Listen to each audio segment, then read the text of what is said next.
Hello and welcome to A-Level Physics. Today we're going to look at Chapter 19 of the A-Level content, Oscillations. Firstly, we're going to discuss what is an oscillation, what's the difference between free and forced oscillations.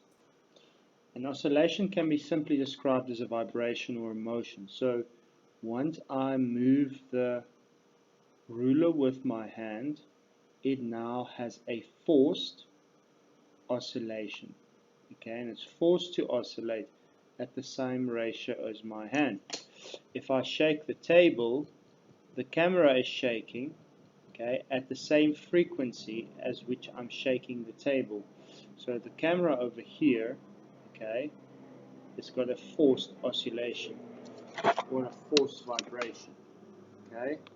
But if I hold something and I pluck it,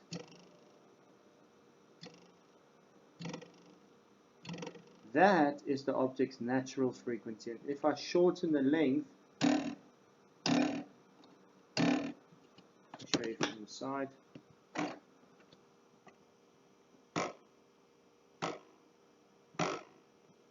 By shortening the length,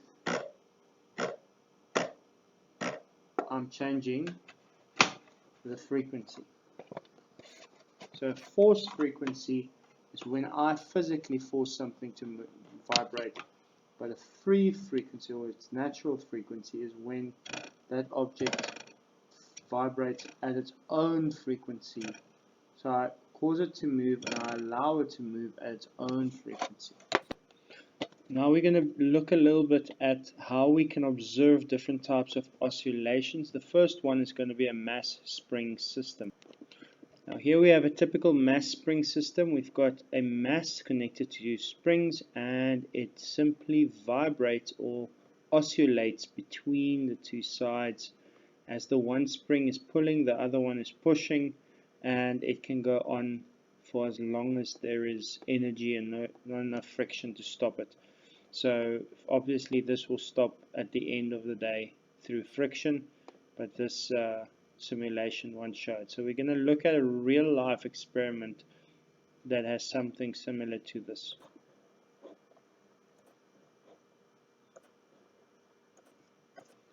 So here we've got a mass vibrating between two springs. It's on an air track to reduce friction, and this is a trolley, or it simulates a trolley being pulled by two springs. So this is the type of system that we will be looking at.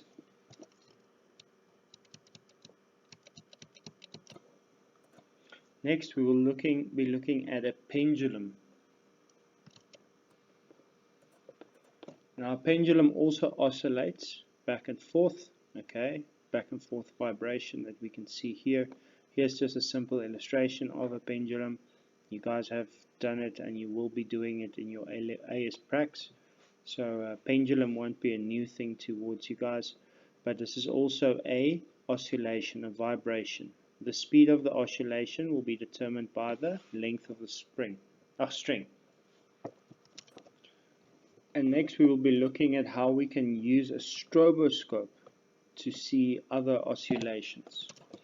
So your first question is, what is a stroboscope? Stroboscope is a light source that gives us intermittent light. You either get a strobe light like the one here, or you can make a manual one that I'll show to you just now.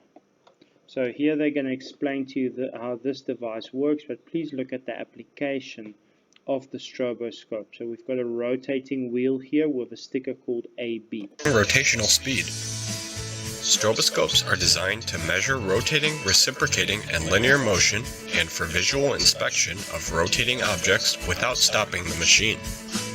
Visually note a mark on the object to be measured. Lower the flashes per minute until one mark appears. Rotation will slow once the true RPM is approached. Once true RPM is achieved, the mark will remain stationary.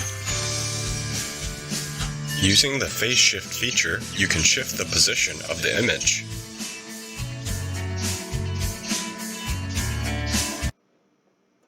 Rotational speed. So this is typically how a hand stroboscope would look like, and what we'll use in the lab. You'll look through the grooves, and then you'll spin the thing around. It goes in a circular pattern, and then you only see bits of it. So you only see sections of it. The faster it spins, the faster you see the images, and basically you spin it like this image over here. So now we will look at describing oscillations. So there's a few things that we need to be able to describe.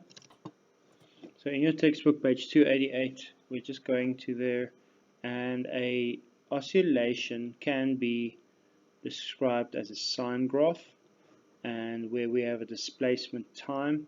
So the period is from crest to crest. The amplitude is the total displacement from the equilibrium position, and then we also have the frequency, and if it's a displacement distance graph, we can get the wavelength through the period there.